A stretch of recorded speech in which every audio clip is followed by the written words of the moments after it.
అందరికి శనార్థి ఇక మీ నర్సన రానే వచ్చిండు మరి ఆలస్యం ఎందుకురా బరాబర్ ఇక ఏవైనా బరాబర్ చెప్పుకుందాం ఆలస్యం ఎందుకు తొందరగా పోదాం పని వార్తలకు బరకొండ ఇక ఆదిలాబాద్కు మోడీ ఏమంట వచ్చిండో ఈ దెబ్బతోటి మాత్రము కాంగ్రెస్ బీజేపీ ఒకటే అని చీకటి ఒప్పందం ఏందో తెలిసిపోయిందని ఒకటే అనుకొస్తుండుల్లా పల్లా ఇక ఈ పల్లా నొల్లేందో ఇనురు మీరు కూడా ఇక నిన్న మొన్నటి దాకా కేసీరావు బిడ్డ 100 కోట్ల లిక్కర్ దందాలో ఇరుక్కున్నది ఇక ఈ తతంగమంతా లోపటంగా బీజేపీ వాళ్ళే నడిపిస్తున్నారు ఆమె కేసు కట్టకుండా ఆమె మీద కేసు బుక్ కాకుండా ఆమెని జైల్లో దోలకుండా మోడీ సారే అడ్డుపడుతుండు కేసీరావయ్యకు మోడీకి లోపడి ఒప్పందం చీకటి ఒప్పందం ఏమో కుదిరింది అని అనుకొచ్చిర్రు అయితే లోపటంగా బీఆర్ఎస్ బీజేపీ ఒకటే అని కాంగ్రెస్ వాళ్ళు గంట కొట్టి చెప్పిర్రు కానీ ఇక నిన్న ఆదిలాబాద్కు నేను దండం పెడితే మోడీ ఏ వాట వచ్చి మరి అభివృద్ధి పనులకు శంకుబడ్డ నాటిండో ఇక రేవంతమయ్య మోడీ సారు జర్రంతా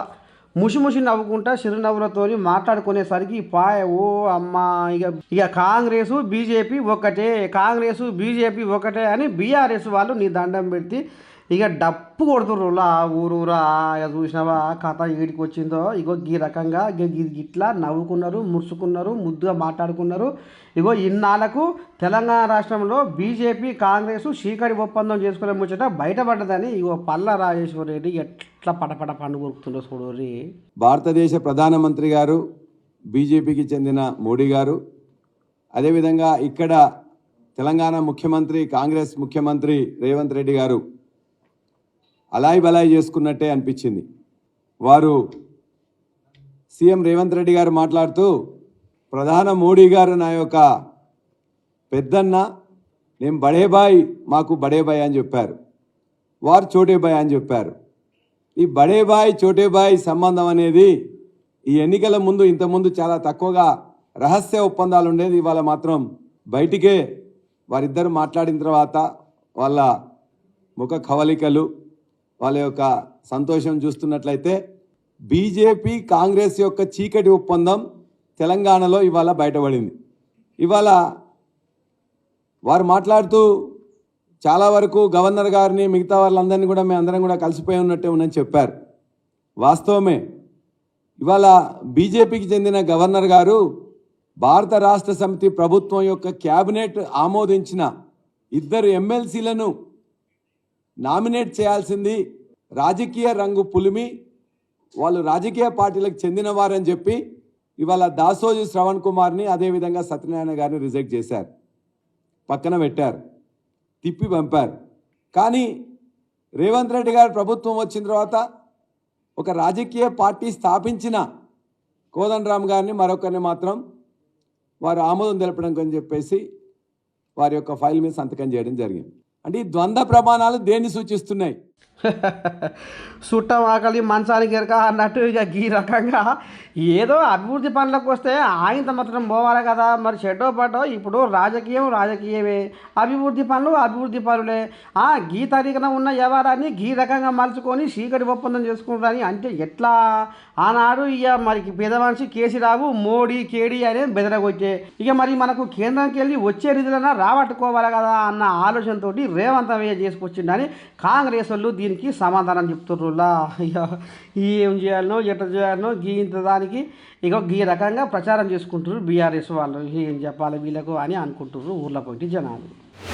చిలకల కోలికి సిగ్గు లేదు, సిర్రెత్తిన దానికి ఏకి లేదు అన్నట్టు నీ పాడైపోదు కదా. మాజీ మంత్రి మల్లారెడ్డికి జర్నన్న సోయి లేదు కానీ జనాలు ఒక తిరిగా ఎత్తిపొడతలేరుగా. మల్లారెడ్డి కథ ఏడుకొచ్చిందంటే ఇక చూడదు కథ ఎట్లా ఉందో.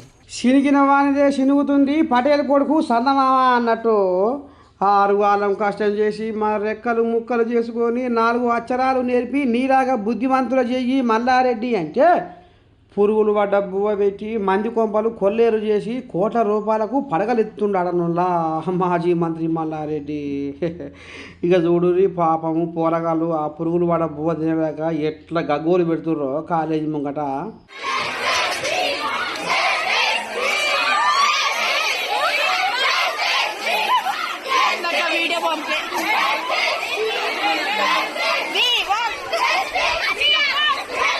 చూసిన ఆరులా మేడ్చల్ ఎమ్మెల్యే మల్లారెడ్డి కాలేజీలో ఎట్లా గబ్బు కొడుతుందో హైదరాబాదు శివారు గండి మైసమ్మ మల్లారెడ్డి కాలేజీలో పురుగులు పడ్డ బువ్వ పెట్టిరని మాకు న్యాయం చేయాలని కాలేజీ పిల్లలు కాకిగోల పెట్టిరుల్లా. అయ్యా మల్లారెడ్డి, లక్షల కొద్దిగా ఫీజులు గుంజేది నీ వంతే, కనబడ్డ భూమిని ఆక్రమించేది నీ వంతే, ₹1,00,00,000 పడగలెత్తినాం ఇప్పటికే మంది పుణ్యాన. ఇంకా ఇది చాలదన్నట్టు ఈ నాసిరకము పురుగులు పట్టిన బువ్వ పెట్టి ఈ పేదోళ్ళ గోస ఎందుకు పుచ్చుకుంటున్నావని ఎమ్మెల్యే మల్లారెడ్డి మీద మన్ను దుమ్ము పోస్తున్నాడనులా సామాన్య జనాలు ఊకుంటారా మరి? పొరగాలకు అన్యాయం జరుగుతుంటే ఈయన పుర్యని పురుగుదలువా ఎన్నడు మాట్లాడదో ఏమన్నా ఈ బుద్ధి చల్లకుండా మైకుల ముందర మాట్లాడమని దంచి మాట్లాడతాడు సోది. కానీ ఇక చేసేది గిసబొచ్చి చేతలు ఎటనుల్లా ఇలా పాపం ఎవరికి ముట్టాలే? అయ్యా మల్లారెడ్డి, ఖచ్చితంగా నీకు మాత్రం ఈ పాపం ఎక్కడ పోదు నీకు అంటుకోలే ఉంటుందని అంటారు పబ్లిక్.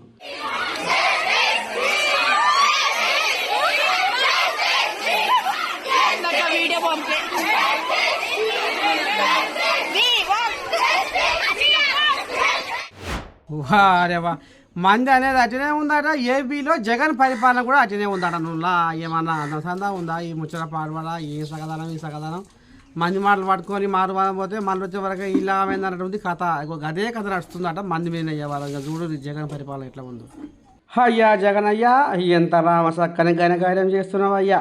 అబ్బా, ఇక ఆనాడు పాదయాత్రలా తీరొక్క తీరుగా తిరుక్కుంటా వాడ గల్లీ గల్లీకి వచ్చుకుంటా ఏమన్నామయ్యా, ఒక్క ఛాన్సు అని ముద్దుల మీద ముద్దులు పెట్టి నీ దండం పెట్టి గజని ఎక్తివి. ఇవాళ ఏం సకదానం ఉందో ఆయన మద్యపాన నిషేధం అన్నావు. ఇవాళ మద్యంతోనే తానం చేపిస్తున్నావు ఏపీలో జనాలతోటి. ఇదేనా నీ తరిక అని ఇక ఒక్కొక్కరు ఒక్కొక్క రకంగా ఎత్తి పొడుస్తుంటే ఇక ఇప్పుడు ఈ నడుమ మళ్ళీ టీడీపీ వాళ్ళకు మళ్ళీ ఒక కళ బంధించి పెట్టినాడు నువ్వులా. ఇక కదలిరా అనే సభలు పెడుతుండే కదా నారచంద్రయ్య పవన్ కళ్యాణమయ్య. ఇక ఇద్దరు రువ్వడ మీద పోతుంటే ఓర్వలేక ఇగో కార్లల్లో పోలీసులు చూస్తుర్రా. ఇక జగన్ స్టిక్కర్ వేసుకొని ఇగో ఈ వైసీపీ కార్యకర్తల్లాగా ఈ పోలీసులు కూడా ఎట్లా తయారయ్యారో చూడండి. ఇగో ఈ రకంగా ఫోటోలు వీడియోలు తీసుకుంటా ఇక మరి చంద్రబాబు అయ్య పవన్ కళ్యాణయ్య మనుషులు కార్యకర్తలు ఏం చేస్తుర్రు, ఎక్కడ పోతుర్రు, ఏం తింటుర్రు, ఏం తాగుతుర్రు, ఉన్నరా పోయిర్రా పన్నారా తిన్నారా అన్నట్టుగా ఇక ఈ రకంగా వాళ్ళు ఎక్కడ ఉన్నారు ఏంది ఇంకా తను పసిబట్టి ఇగో ఈ రకంగా వీడియోలు తీసుకుంటా గిట్ల పోతుర్రు. ఏమన్నా అన్నం సందం ఉందా ఈ ముచ్చట పాడుబడా? ఆ స్టిక్కర్లు పీకండి సార్, మీరు ఆ స్టిక్కర్లు పీకండి సార్, ఆ స్టిక్కర్లు పీకండి సార్, ఆ స్టిక్కర్లు పీకండి సార్. అయ్యో మీరు తీసుకోండి సార్, మాకేం ఇబ్బంది లేదు. మా రికార్డు మొత్తం స్టేషన్ లో ఉంది సార్, మా రికార్డు మొత్తం స్టేషన్ లో ఉంది. ఏమి ఇబ్బంది లేదు, మీరు తీసుకోండి. సీమలు చెట్టెక్కితే భూములు వండుతాయి అన్నట్టుగా ఈ రకంగా వాళ్ళు ఎచ్చి తీరుగా పచ్చి తీరుగా చేసుకుంటా పోతే రేపు జనాలు ఏమనుకోవాలి? అసలే తీర చల్ల కాలమా. ఇక ఈ టైంలో వీళ్ళు ఈ రకంగా వచ్చిరాని చేతలు చేసుకుంటా ముంగడిపోతుంటే రేపు జనాలు ఇంకా ఏమనుకోవాలి అని ఒకటే తిచ్చిపోస్తున్నారట ఈ ముచ్చట ఎరుకైన మేధావులు. అయ్యా జగనయ్య, ఏంది నాయన పోలీసు కార్లల్లో కూడా ఇగో నీ స్టిక్కర్లు వేసుకొని తిరిగే కాలం వచ్చిందంటే నీ పరిపాలన ఎంత ముద్దుగుందో ఒక్కసారి వెనుకకు మళ్ళీ చూసుకో అని అంటున్నారు ఈ ముచ్చట వింటున్న జనాలు. ఆ స్టిక్కర్లు పీకండి సార్, మీరు ఆ స్టిక్కర్లు పీకండి సార్, ఆ స్టిక్కర్లు పీకండి సార్, ఆ స్టిక్కర్లు పీకండి సార్. అయ్యో మీరు తీసుకోండి సార్, మాకేం ఇబ్బంది లేదు. మా రికార్డు మొత్తం స్టేషన్ లో ఉంది సార్, మా రికార్డు మొత్తం స్టేషన్ లో ఉంది. ఏమి ఇబ్బంది లేదు, మీరు తీసుకోండి. భూదేవంతా ఓపిక ఆకాశం అంతా సహనం ఉండాలన్నారు పెద్దలు. ఇక ఈ ముచ్చట ఎందుకు చెప్తున్నా అంటే ఇగో ఎందుకులా చూడు ఒకసారి. అయ్యా అమ్మ, ఇగట చేయదు ఏమి చేయదు, పానం అంతా ఆమ్లం అడకపోతుండ్రు, కీళ్ళు నొస్తున్నారు, కాళ్ళు నొస్తున్నారు, నడుము కూస్తుందిరు, తలకాయ దిమ్మ అంటుందంటే ముందుగాల మనం ఏం చేస్తాముల్లా మనకు మొట్టమొదలు ఆదికి వచ్చేది సర్కారు దవాఖానా. ఇక సర్కారు దవాఖానా పోతే షెడ్డో పాటో 2 గోళీలు ఇస్తారు, ఓ సూది ఇస్తారు, ఇక ఇంటికి సాగదోలుతారు అని పోతాం. కానీ పాడైపోను కదా గదే తారీఖున తమిళనాడు దవాఖానా పోయిలాట సర్కారు దవాఖానకు. ఇక చూడు ఏం కథ పుట్టిందో కథ పాడుబడా.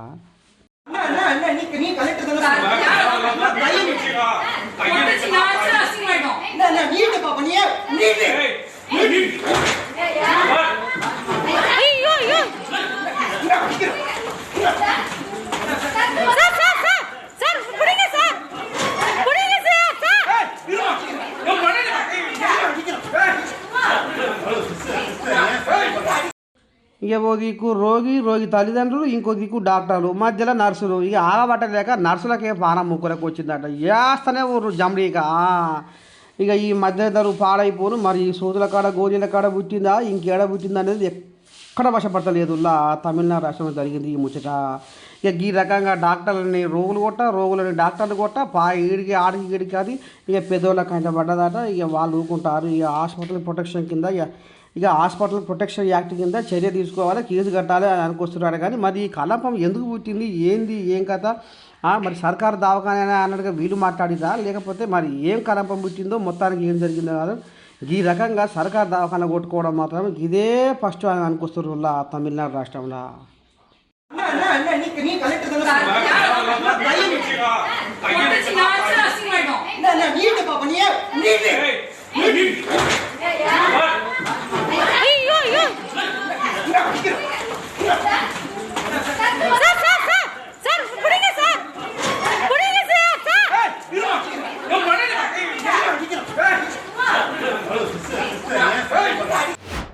మేము కనుక అధికారంలోకి వస్తే నీ దండం పెట్టి ఒక్క దెబ్బకే బెల్ట్ షాపులు 7 కాడికి పొతం పట్టిస్తాము, 7 అమ్మనీయమా, ఇదే మా ఛాలెంజ్ అని కాంగ్రెస్ వాళ్ళు దంచి దండోరం మోగించారు.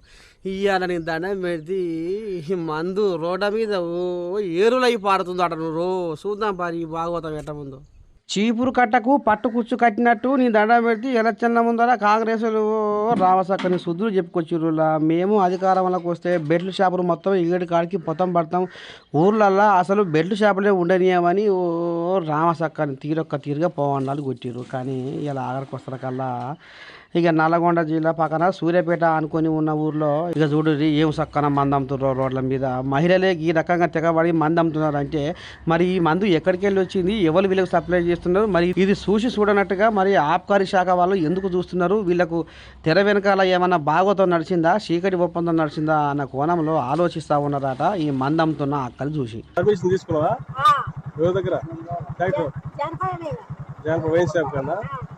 వాళ్ళు అమ్ముకోమని చెప్పిరా? స్టిక్కర్లు వేసినా వాటికి? ఎంత ఎక్కువ తీసుకుంటారు వాటికి? ఏమన్నా స్టిక్కర్ వేసినందుకు ఎక్కువ ఉంటాయా? 15 రూపాయలు ఎక్కువ. అంటే ఎన్ని కేజీలు కావాలంటే అన్ని కేజీలు ఇస్తారా?